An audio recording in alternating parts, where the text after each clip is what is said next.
예, 이렇게 비가 많이 온대요. 어제도 비 왔었나요? 어제도 오는구만. 내가 밤에 보니까.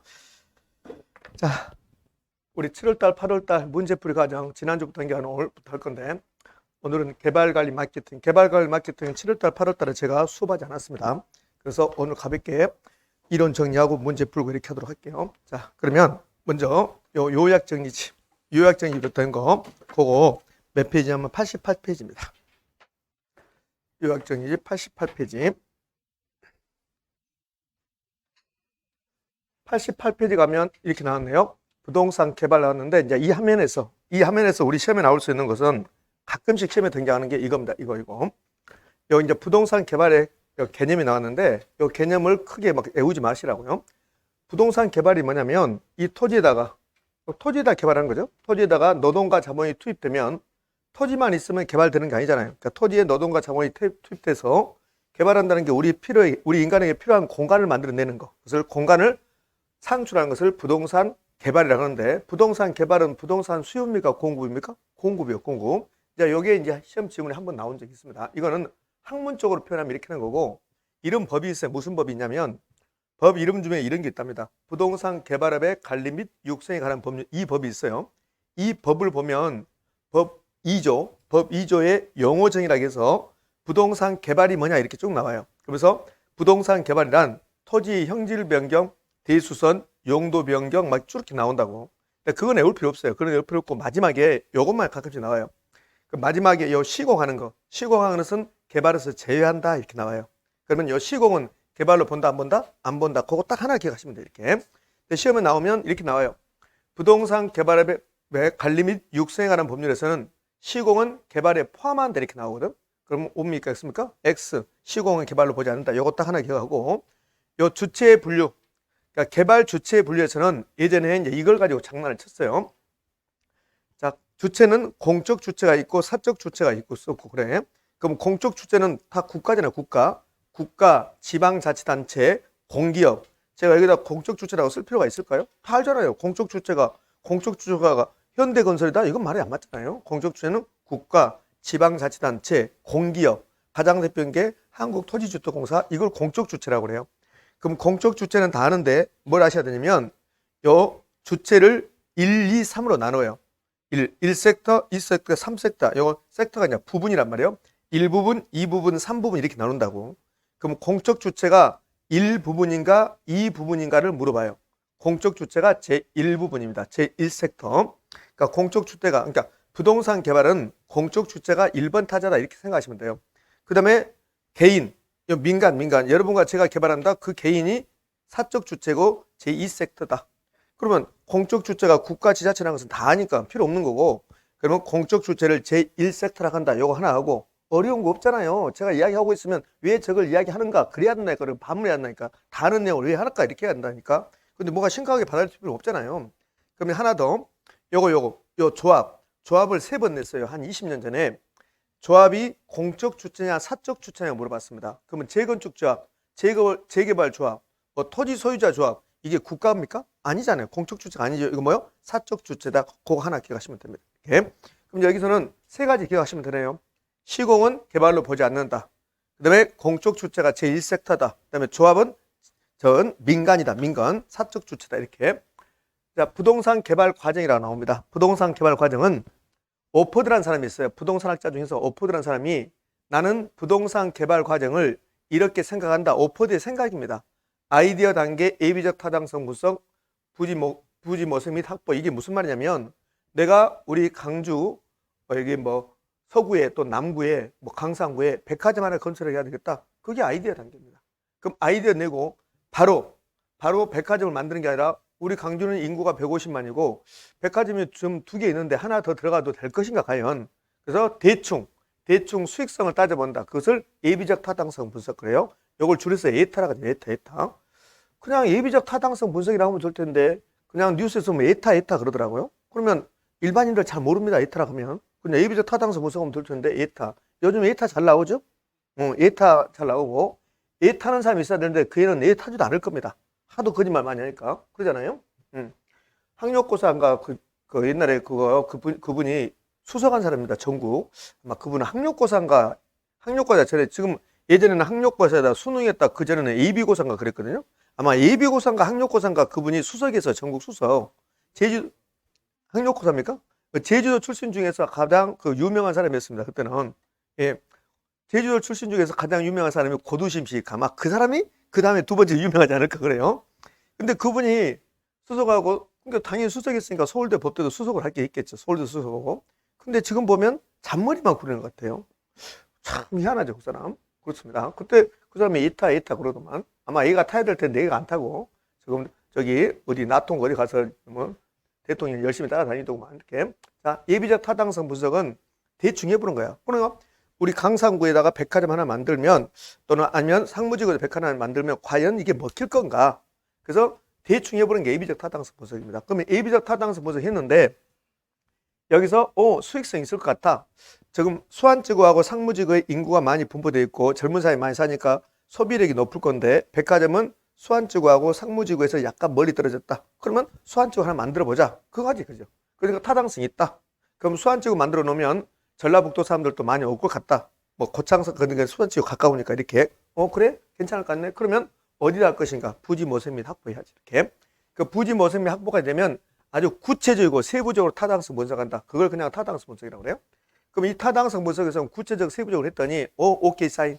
강주는 백화점 하나 더 있어도 되겠다. 라고 한다면 그러면 이제 돈 빌리러 가죠. 금융, 그다음에 건설, 마케팅 이렇게. 여기서는 공부하는 거 순서대로 암기할 수 있는가? 순서대로 암기하는 거. 앞머리 따서 아에 부타 근검마 이렇게 하고 그다음에 두 번째 예비적 타당성 분석과 타당성 분석이 비교하는 거. 이게 뭐 단독 문제 나오고 그러진 않을 것 같아요. 단독 문제 나오려면 요거 순서대로 나열하는 거. 요게 단독 문제고 예비적 타당성 분석과 타당성 분석이 뭔가 물어보지 금융이 뭡니까? 아이디어 단계가 뭡니까? 그런 거 물어보지 않는단 말이에요. 그러면 이제 예비적 타당성 분석과 타당성 분석을 비교하면 예비적 타당성 분석은 요것만 계략적, 개괄적 예타 했다고 막 소리치더만 그래서 추적으로 그랬지. 개 같은 소리 하고 있어. 예? 개. 나는 이상한 표현 안 했습니다. 너 공부하는 거야. 예비적 타당성 분석에서 개 나온다는 소리야.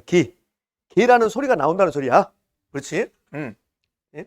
자, 그 다음에 타당성 분석은 예비적 타당성 분석은 요것만 나오면 요것만. 개만. 개. 그냥 타당성 분석은 구체적 세부적으로. 그러니까 예비적 타당성은 계략적, 타당성은 구체적 세부적. 근데 부동산에서 관련된 것은 모두 다 복합 개념으로. 그럼 부동산 개발의 타당성 분석도 법경기, 법률적, 경제적, 기술적으로 타당성이 있습니까? 그거 따져보고. 이 중에서 결국은 돈이 돼야 되니까 무슨 타당성 분석이? 경제적 타당성 분석이 가장 중요하고 타당성 결과가 동일할지라도 개발하는 사람도 있고 개발하지 않는 사람도 있다. 내가 백화점 하나 건설해야 되겠다. 근데 타당성 분석이 나왔어요. 근데 분명히 수익성은 있어요. 수익성 있는데 내 생각보다 수익이 적은 거야. 그럼 나는 하지 않겠다. 근데 다른 사람은 할 수도 있겠지. 이렇게. 그럼 이제 부동산 개발 과정은 다 끝났고 두 번째 부동산 개발 과정에서 불확실성이 있을까 없을까? 당연히 있죠. 불확실성이. 오늘과 내일 사이에서는 불확실성이 있어 없어요? 불확실성이 있긴 있겠지만 적죠. 예? 지금 같은 날씨는 불확실성이 많아요. 지금 날씨가 좋을지 나쁠지 뭐 일주일 후에 잘 안 된다고. 제가 강주에서 좀 이사를 해야 되는데 근데 제가 이사 날짜를 7월 8일 날 하기로 했었어요. 7월 8일 날.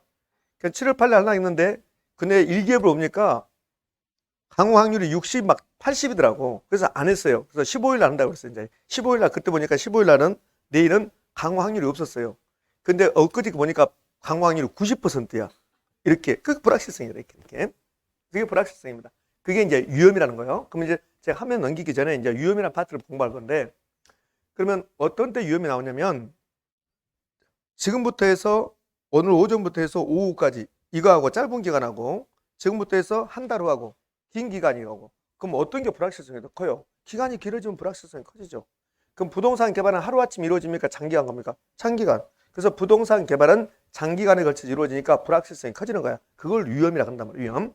그럼 위험은 투자 위험 배웠죠. 투자 위험. 투자에서 투자 위험 배울 때 이런 게 있잖아요. 위험을 배우고 나서 이러한 위험은 피할 수 있는 게 있고 피할 수 없는 게 있다. 그렇잖아요. 체계적과 비체계적이 있다. 그러면 부동산 개발에 따른 위험도 통제, 즉 좀 줄일 수 있는 게 있고 줄일 수 없는 게 있다. 이렇게 나온단 말이에요. 패턴이 똑같이 한다는 소리예요. 이렇게. 자, 그럼 부동산 개발의 위험입니다. 위험은 불확실성이고, 불확실성. 그 불확실성은 여러분이 10월 28일 다 합격해야 되는데 사실은 합격할지 불합격할지는 확실합니까? 불확실합니까? 불확실. 그걸 위험이라고 한단 말이에요. 여러분들은 위험을 안고 지금 공부하고 있는 거야? 위험 덩어리지, 다 여러분들. 위험 덩어리. 폭탄 같은 폭탄. 그게 위험, 불확실성. 그럼 시험은 위험이 불확실성입니까? 이렇게 내지 않아요. 내지 않고. 위험은 변화 가능성. 그런데 오퍼드가 또 오퍼드가 나왔어요. 아까 부동산 개발 과정에서 오퍼드라는 사람이 나왔는데 이 오퍼드라는 사람이 부동산 개발했다는 위험은 법적 위험, 시장 위험, 비용 위험이 있다 이렇게 한단 말이에요. 그럼 시험은 최근 10년 동안에 이 지문, 요거 2번 지문이 3번 나와요. 똑같게. 부동산 개발했다는 위험은 법적 위험, 시장 위험, 비용 위험이 있다 이렇게 낸다고. 요걸 이제 법시비 이렇게 오는 거예요. 법시비. 그 부동산 개발했다는 위험은 뭐가 있다? 법시비가 있다. 자, 요거 3번 냈습니다. 요거 동그라미 2번 똑같게 10년 동안. 그러면 이러한 위험은 개발업자가, 시공사가, 시행사가 컨트롤, 통제할 수 있는 게 있고 통제할 수 없는 게 있다 이 말이에요. 이렇게. 그럼 이것도 2번 냈어요. 최근 10년 동안 부동산 개발했다는 위험은 시행사, 시공사가 통제 가능한 것과 통제 불가능한 게 있다 이렇게 냈단 말이에요. 똑같게 내요 이게. 응? 그러면 그렇게 내고 나서 이제 그러면 좋아. 그럼 통제 불가능한 게 뭔가 있는가 한번 말해봐라 이렇게 나온다고. 그럼 통제 불가능한 것은 국가가 하는 것은 통제할 수 있어요 없어요? 없어요. 없단 말이에요. 내가 국가가 하는 것을 내가 통제할 수 있다. 그러면 그 고속도로 없애버려라. 뭐 이렇게 내 마음대로 할 수 있지만 못하잖아요 내 마음대로. 그래서 국가가 하는 것은 통제 불가능합니다. 그러면 행정이 국가가 하는 거야.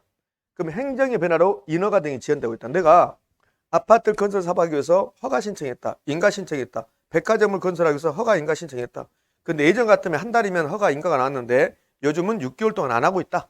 이렇게. 그래서 인허가가 지연되고 해서 내 마음대로 해버리면 안 되잖아요. 그러니까 통제 불가능하지. 여하튼 국가가 하는 것은 통제 불가능하다.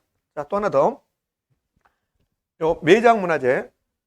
개발한다는 것은 대부분이 땅을 파헤친다는 소리거든. 그럼 땅 파헤치는데 문화재가 출토돼요. 문화재. 그 우리는 문화재인지 아닌지 모르잖아요. 그러니까 파고 있는데 이런 게 출토됩니다. 이렇게. 이런 게 출토돼요. 이거 뭡니까? 오, 그러지. 빗살무늬 토기가 나오는 거야. 빗살무늬 토기. 또 이런 게 나옵니다. 이렇게.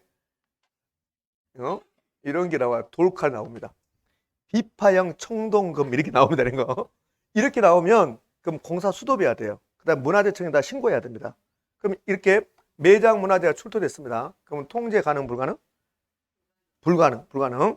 그러니까 어제하고는 요거 공부하고 나서 오후에 30문제 시험 봤거든요. 어제하고는.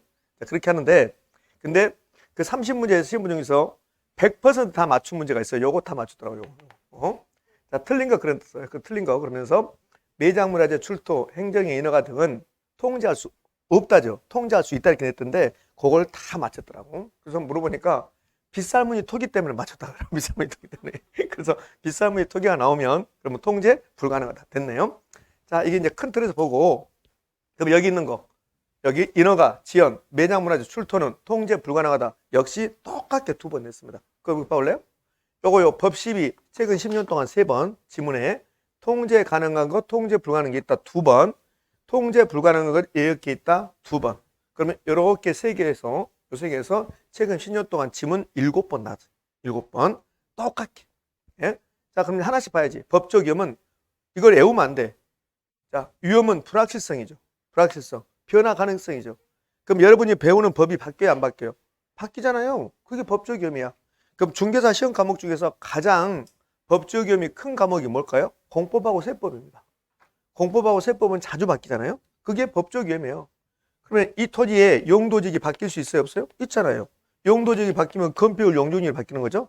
용도직이 토지용 규제 같은 거예요. 토지용 규제. 그럼 토지용 규제가 바뀌잖아요. 그러면 내 토지의 소유권 관계가 바뀔 수 있어요. 분명히 내 땅은 여기까지인 줄 알았는데 그런데 여기가 내 땅 1번지까지 여기는 2번지 토지 이렇게 알고 있었어요. 그런데 내가 여기다 이렇게 공사를 이렇게 하려고 하는데 2번지 토지 소유자가 와서 뭐라 그러냐면 판결문을 가져와요. 판결문을 가져와서 공사금지 가처분 신청해가지고 그 판결문을 가져와서 공사를 못하게 막아요.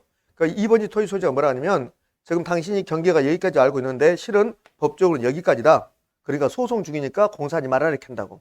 예? 그러면 소송에서 져버리면 이 땅은 내게 아니잖아요. 이게 소유권 관계란 말이에요. 그럼 소유권 관계에서 불확실성이 나타난다. 그럼 소유권 관계가 공법입니까? 사법입니까? 사법이죠. 그럼 이렇게 할 수 있죠. 법적 위험은 법률적 사항이 변동하는 건데, 근데 그 법은 사법이 있고 공법이 있더라. 그럼 사법적 측면, 민법에서 말하는 내용이 변동이 있으면 사법적 위험이라고 하고, 공법 선생님 또는 뭐 공시법 이런 건 다 공법이란 말이에요. 세법도 공법이고 공법도 공법이고, 그럼 공법이나 세법 사항이 바뀌었다? 그러면 공법적 위험이라 한다. 그럼 이거는 어떻게 출제했냐면 이렇게 있단 말이에요. 자, 법적 위험은 사법적 측면의 위험과 공법적 측면의 위험이 있다. OX, O. 이렇게 한번 냈고, 자, 법적 위험은 소유권 관계에서 나타나는 사법적 위험과 토지용 규제에서 나타나는 공법적 위험이 있다. OX, O. 한 번은 법적 위험은 소유권 관계의 공법적 위험과 토지용 규제의 사법적 위험이 있다. OX, X. 이렇게. 예? 자, 그러면 이러한 법적 위험을 완전히 줄일 수 있을까, 없을까? 법적 위험을 완전히 없앨 수 있어요, 없어요? 없지. 법적 위험을 완전히 없애려면 지구를 떠나야지. 그러잖아요. 그러니까 우리나라에 사는 순간 법적 위험을 다 가지고 있으니까 그 법적 위험을 완전히 줄 수 없고 최소화시키자. 요거 3번 냈거든요. 10년 동안. 그 법적 위험을 최소화시키는 방법은 토지 이용 계획이 확정된 토지. 그럼 토지 이용 계획이 확정됐다면 건폐율, 용적률, 용도 지역이 바뀐다, 안 바뀐다? 안 바뀐다. 이런 토지를 산다면 그러면 법적 위험을 최소화시킬 수 있을 것이다. 그냥 이렇게 딱 나옵니다. 이렇게. 자, 그럼 법적 위험 끝났고, 그러면 이제 시장 위험으로 가죠. 시장 위험. 법 12 하나씩 공부해야 되니까.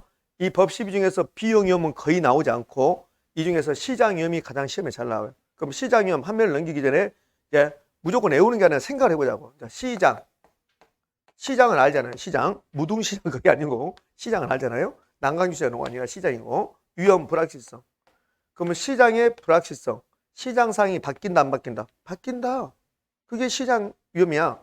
그럼 우리 강주의 부동산 경기가 좋을 수도 있고 나쁠 수도 있잖아요. 그걸 시장 위험이라고 한다고. 그럼 시장 위험은 내가 강주에다가 원룸을 공급할 계획을 가지고 있는데, 근데 지금은 부동산 원룸 시장이 매우 호황이야. 근데 원룸 공급할 쯤 되면 공사기간이 한 6개월이다. 6개월 정도 되면 그 6개월 후에는 원룸 경기가 나빠질 수 있다는 거야. 그러면 안 팔린다는 소리야. 이게 시장 위험이야. 그럼 시장 위험은 시장의 불확실성, 시장의 변동 가능성, 수요 공급 변동 가능성, 시장 경기 침체, 그다음에 경기 변동, 이걸 시장 위험이라고 그래. 그러니까 시장 위험은 시장 상황이 변동해서 내가 생각했던 가격보다 훨씬 더 낮은 가격으로 임대되거나 낮은 가격으로 분양되거나 아예 분양이 안 되거나 이걸 시장 위험이라고 그래.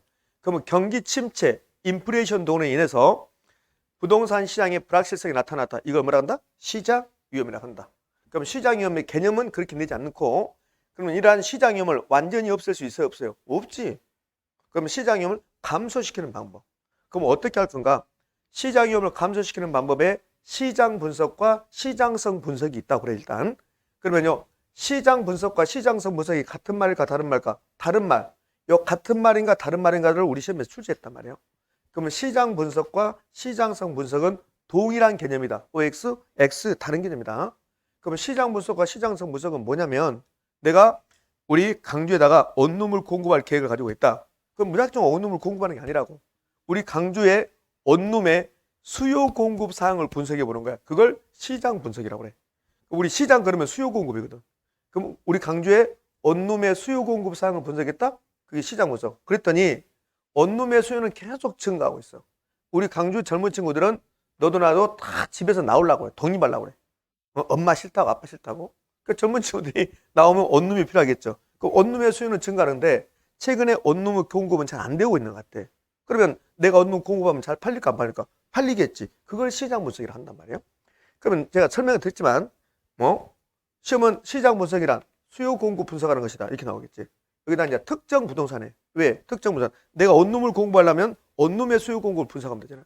내가 원룸을 공부하는데 무슨 아파트 수요 공급 사항을 분석할 필요 없잖아요. 그러니까 특정 부동산의 수요 공급을 분석하는 것이다. 그럼 이 뒤에 있는 말은 필요 없어요. 이것만 찾으면 되니까. 그러면 시장 분석을 하고 나서 그걸 바탕으로 시장성 분석을 하게 되는 거야. 둘 중에 어떤 게 먼저 합니까? 시장 분석이 먼저고 나중에 시장성 분석하게 되는 거야. 그러면 여기는 다 개념 물어봐. 시장 분석이 뭔데요? 시장성 분석이 뭔데요? 개념 물어본단 말이에요. 그러면 시장성 분석이 도대체 무슨 말이냐? 시장성이라는 말은 매매 가능성, 임대 가능성, 분양 가능성을 시장성이라고 그래요. 여기 아파트 단지가 이렇게 있어요. 이렇게. 이하고 나홀로 아파트가 있어요. 그럼 이 나홀로 아파트는 앞으로 팔릴 가능성이 높을까 낮을까? 상대적으로 낮아요. 아파트 단지 비해서 요걸 시장성이 낮다 건다고. 그 시장성은 매매 가능성, 임대 가능성이야. 그러면 시장 분석을 통해서 그걸 바탕으로 해서 시장성 분석은 매매 가능성, 임대 가능성, 분양 가능성을 분석하는 거라고. 그럼 이 부분에서 시험에 나오면 이렇게 내는 거야. 시장성 분석이 시장 분석보다 먼저 한다. 그럼 틀린 말. 시장 분석은 매매 가능성을 분석한 것이다. 틀린 말. 시장 분석은 수요 공급. 시장성 분석이 매매 가능성, 임대 가능성. 요 시장성 분석을 하기 위해서 나오는 게 흡수율 분석이라는 게 나와. 시장성 분석을 하기 위해서 나온 게 흡수율 분석이라는 게 나온단 말이에요. 그럼 이제 흡수율 분석이 뭐냐고 물어봐. 그럼 흡수율 분석은 흡수율 분석하기 전에요. 자, 다른 학원에 그 예상 문제집에 이런 걸 냈더라고요. 이 부분에서 뭐라 했냐면 흡수율 분석은 시장 분석의 내용이다. 흡수율 분석은 시장 분석의 내용이다. OX, X. 흡수율 분석은 시장성 분석의 내용이란 말이에요. 시장성 분석의 내용. 그럼 이제 흡수율 분석이 도대체 무슨 말이냐? 내가 우리 강주에 원룸을 100개를 공급하면 그럼 1년 동안에 몇 개가 팔려 나갈 건가? 그럼 90개가 팔려 나갔다. 흡수율이 90%.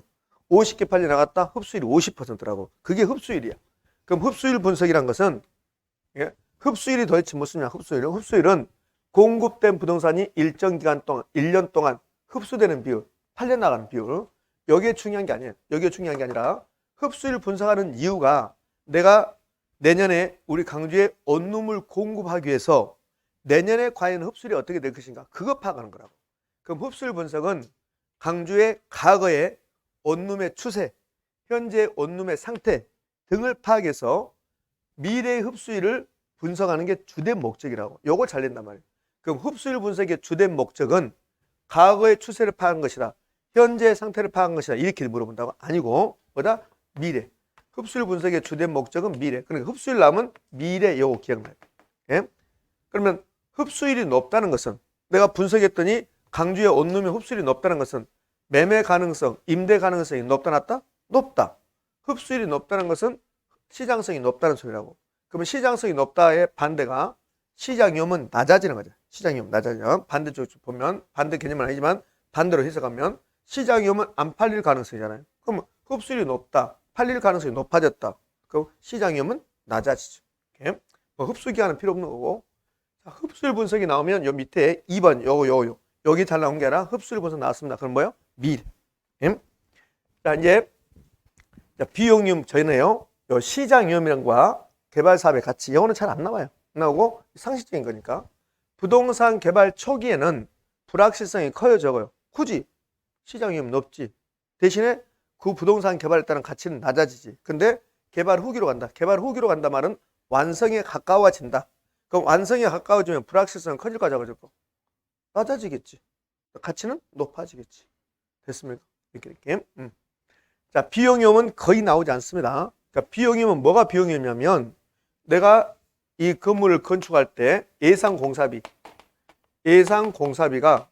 건축비가 만약에 이게 100억이었다고 생각해요. 100억. 그러니까 100억으로 생각했는데 지금처럼 장마가 지속되고 그다음에 대출 이자율이 높아지고 건축 자재비가 올라가 버리면 이 공사비가 120억이 될 수도 있을 것이다. 그럼 봐요. 비용은 알잖아요. 위험은 불확실성. 비용의 불확실성이 발생한다. 이게 비용위험이야. 공사기간의 장기와 건축비 상승 등의 이유로 인해 예상 공사비를 초과할 위험을 비용위험이라고 한다. 거의 나오지 않습니다. 그러면 이러한 비용위험을 좀 줄여보자. 비용위험 감소시키는 방법이 최대 가격 보증계약이라고 나와요. 무슨 그래서 해요. 최대 가격 보증계약 그러니까 용어가 엄청나게 좀 무게가 있는 것처럼 느껴져요. 한 번도 안 나왔습니다. 시험에 한 번도 안 나왔다고. 그러니까 중요성이 없는 거지. 그러면 최대 가격 보증계약이 뭔 말이냐면 내가 요거 30층짜리 건물을 건축하고 싶은데 나는 공사비가 100억으로 생각을 해요. 근데 현대건설한테 계약을 맺는 거야. 현대건설 요거 100억이 할래? 그런 거야. 그러니까 현대건설이 오케이. 그럼 나는 현대건설에게 무조건 100억만 줘버리면 돼. 그럼 현대건설이 이거 건축할 때 120억이 들어가든 130억이 들어가든 상관없이 나는 100억만 주면 된다고. 그럼 내가 생각했던 공사비만 주면 된단 말이에요. 그게 최대 가격 보증계약이야. 그럼 최대 가격 보증계약은 시장 위험을 줄이는 겁니까? 비용 위험을 줄이는 것이다. 비용 위험을 줄이는 것이다. 됐어요? 출제자가 아주 야비한 사람이 들어가면 이렇게 물어볼 수 있어요. 자, 봐요. 최대 가격 보증 계약은 비용 위험을 줄이는 건지, 지금 제가 하는 말은 안 나와서 아직 비용 위험을 감소시키는 건가, 아니면 비용을 감소시키는 건가, 어떤 것 같아요? 자, 비용 위험을 감소시킨다. 비용을 감소시킨다. 비용 위험을 감소시켜요. 비용을 감소시키는 게 아니에요. 오히려 비용이 더 많이 들어갈 수 있어요. 왜 더 많이 들어가냐면 요거 현대하고 100억의 공사를 했습니다.